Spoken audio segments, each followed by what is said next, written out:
জীবনে যত রকমের ঝড় তুফান আসুক, অস্থির হওয়া যাবে না, অধৈর্য হওয়া যাবে না।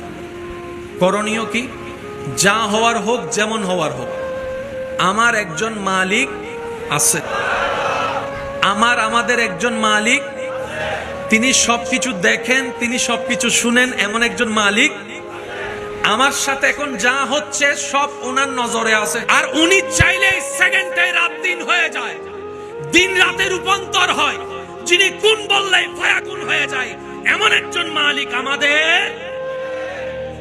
এরকম একজন মালিক থাকতে আমাদের টেনশন করার কোনো দরকার।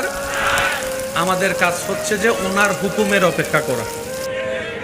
ওনার হুকুমের, সবাই বলেন না, ওনার হুকুমের। উনি যাই দিবেন সেটাই খুশি মনে আমরা আপন করে নিব। অধৈর্য, অস্থির হব না।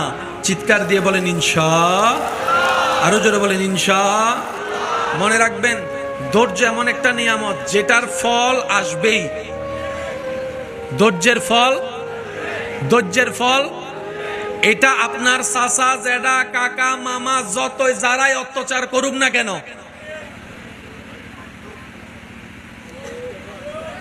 কথা বলেন না, শুধু তাকায় থাকবেন রবের রহমতের দিকে।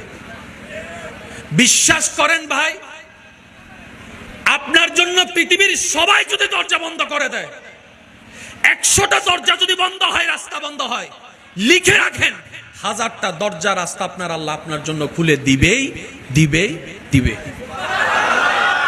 আমি আপনার এলাকা সম্পর্কে তেমন ভালো জানি না, সবাইকে আমি চিনি না, তবে আমি বলছি আপনারা একটু মিলাই দেখেন। এই এলাকায় এমনও কিছু বর্তমানে দনওয়ালা মানুষ আছে যারা একসময়